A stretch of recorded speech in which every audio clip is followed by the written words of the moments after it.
So if you pay attention to this discovery part, and you can be more nuanced in the questions that you ask, and you can simply ask a question and be prepared with whatever response you get, you will get so much better a result. Welcome to the Master Dealmakers Secrets podcast. And now, here's sales growth strategist, John Blake. Welcome to Master Dealmakers Secrets. I'm John Blake. This is episode 189. And today I'm going to give you the 3 worst questions you can ask in a sales conversation. So what never to ask in a sales conversation, more specifically in the discovery front end part of your needs analysis or discovery part of your process. So that I think is going to be really, really useful because so many people make this mistake. And I am going to give you the 3 questions that you should never ask in a sales conversation. But before we do that, if you have got leads that you have spoken to, that you've made an offer to, that you've sent a proposal to, that you've sent a quote to, and you haven't converted them into an actual client yet, I want you to head over to johnblakeaudio.com. What you will get there is my 15-minute audio and PDF guide, and it is one of the 10 areas that I look at with clients when we work together. And normally it's the first thing that we do because it's the quickest way to create a surge in sales revenue in the fastest time possible. So what you will get in this audio is exactly when to call, exactly when to email over a 90-day period. And what you'll be able to do is actually double the amount of people that you've spoken to that actually convert into a paying client. So exactly when to call, exactly when to email. But what you'll also get in the PDF guide is my exact word for word scripts, exactly what to say when you call on the phone, and exactly what to write in your emails, and exactly, like I said, when to send them over a 90-day period. So head over to johnblakeaudio.com, go grab it, put it into practice, and please let me know how it goes. Okay, so these are 3 questions that you should never ask on a sales call. So I'm not just going to give you the questions, I'm also going to give you a more appropriate question that I think would be a better question to ask. Okay, so the first one, in no particular order, this one is an absolute shocker. If you are using this, stop it straight away. Okay, so this one is, what keeps you up at night, right? That is the worst question that you can ask, right? It is the worst question that you can ask for a couple of reasons. Firstly, it's just a very in-your-face, sort of insensitive. It also shows lack of experience, most definitely. But I think lack of empathy. Like what keeps you up at night. You are better to simply start that process by saying, "What was it that made you decide to give us a call? What was it that made you decide to want to catch up?" Right? That's a way better place to start because 1, there might not be anything that keeps them up at night, right? 2, they might actually be somebody who doesn't have a problem. They just want to make things better, right? So about 72% of people absolutely are coming to you to solve a problem, but there is a relatively high number, like about 28 to 30% of people that are simply coming to you because things are going well, but they want to go to the next level, right? So they are moving toward a better outcome rather than away from something that they're not happy with.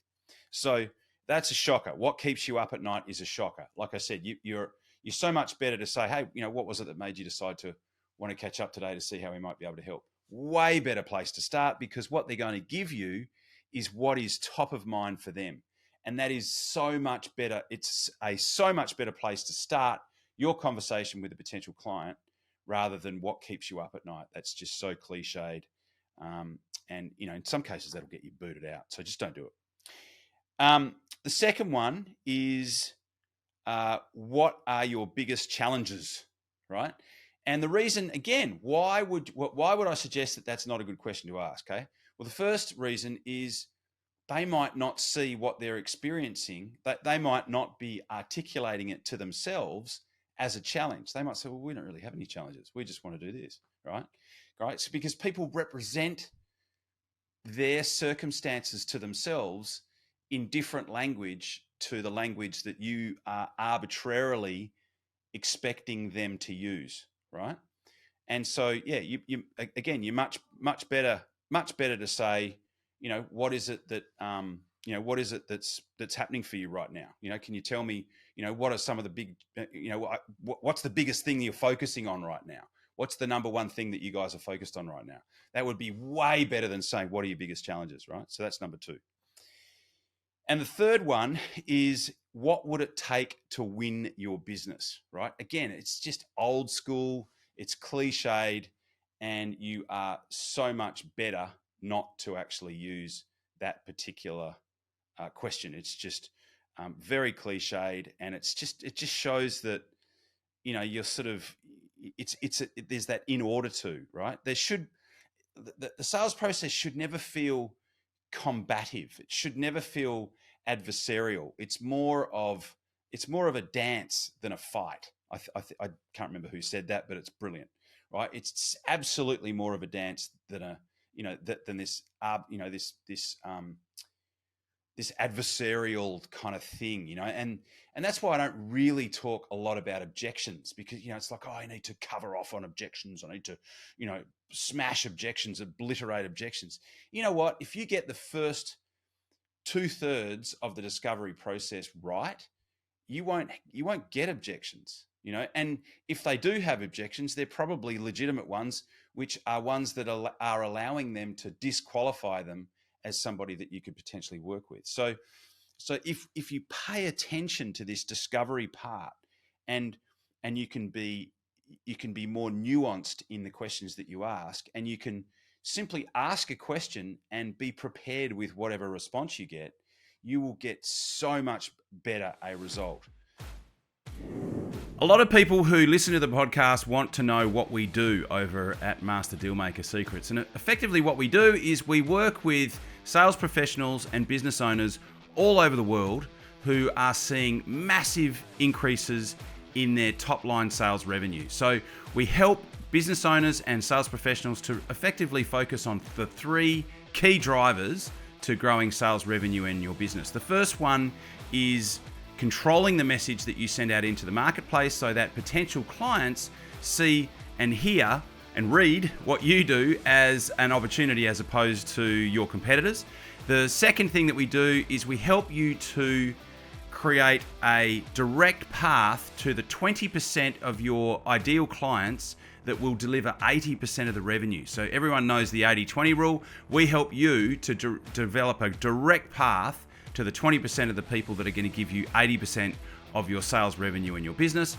And the third thing that we allow you to do, that we create a process for, is for you to be able to double the amount of leads that you get that convert into paying clients. So if this is of interest, we do have an application-only process to become involved in this particular program.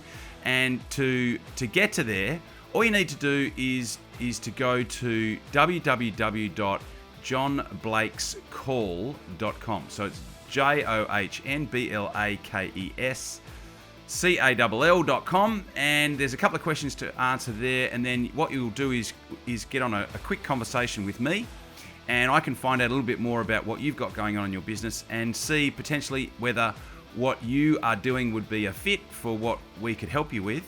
And at that point, I can extend an invitation if it's a fit, and you can make the choice to come on board or not. So that's the opportunity. That would be the next step if you're looking at how you can take things to the next level. If you're enjoying what you're hearing on the podcast, if you're getting value from it, I invite you to do that, and I will look forward to talking to you.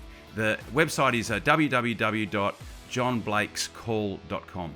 Talk to you soon. The other thing is that often when people resort to cliched or arbitrary type positions that they try to force the person that they're talking to into, they lose. It's often a symptom of the fact that they are disconnected with the actual person, right? So again, and this I learned from one of my mentors, Eli Wild, and he said, yeah, sure, it's like dancing in that you need to know the moves, you need to know the steps, but never at the expense of being disconnected from your partner. right? So you must always stay connected to your partner.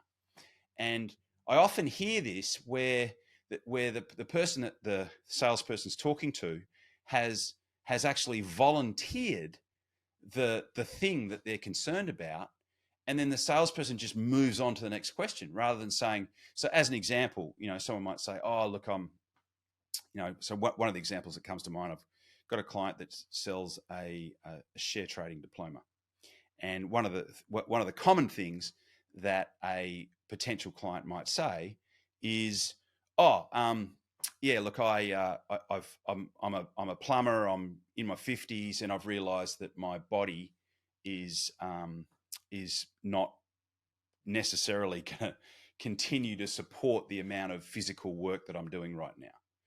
So rather than moving on to the next question in the framework or the script, right, they've just volunteered their motivator. So what you want to do is you want to create an environment where they can explore what's going on for them in terms of that core thing. They've just volunteered the core thing that made them decide to want to talk to you about investing in your particular product or service. So rather than moving on to the next question, it's the perfect opportunity to drill down and to say, "Oh, okay, so how long have you felt like that for?" And they can volunteer how long that they've been wanting to change, right? They might say, "Oh, I've been thinking about it for quite a few years," and then you can say, "Well, okay, so if you've been thinking about it for quite a few years, I'm curious, why now? What is it that's changed that sort of made you really start to focus on this now?" And so in asking those questions, sure, what we're doing is we're putting some focus on that problem, and then what happens, that problem expands. But what we're also doing, more importantly, is we're helping the person that we're talking to work out whether this is a problem that they really are motivated to want to do something about.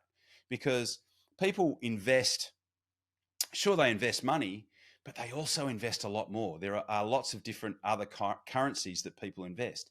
They invest money, but they also invest energy, and they also invest time, and they also invest their identity, what people think of them.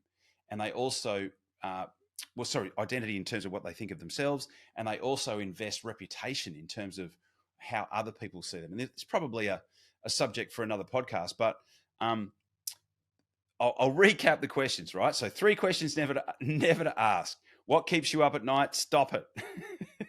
What would it take to win your business? Stop asking that one as well. What are your biggest challenges? Absolutely stop asking that. And then I had a 4th one that I wanted to add, which is, what is that costing you, right? So you're better to replace that one with, how is that impacting things? How is that, how's that affecting things day to day? And then that way the person can say, well, it's costing us sales. And you can say, oh, okay, so how many sales do you think it's costing you? Or what's the impact of not solving that, So it's better to simply ask the questions and create the environment where the person articulates the actual responses to you, rather than telling them and putting them into arbitrary positions. Because when you do that, you run the risk of there being a disconnect with the way that they're representing their own world to the way that you're representing their world to them. And when that happens, you have a disconnect. And when you have a disconnect, the person obviously breaks rapport with you, and they are a lot less likely to buy. So I hope this has been helpful. And as always, thank you very much for watching and listening. And I will talk to you on the next podcast. Cheers. You've been listening to Master Dealmaker Secrets with John Blake. Subscribe to get more in-depth strategies and maximize your sales process with new episodes every other week. And double your inquiry to sale conversion with the lead flow you already have.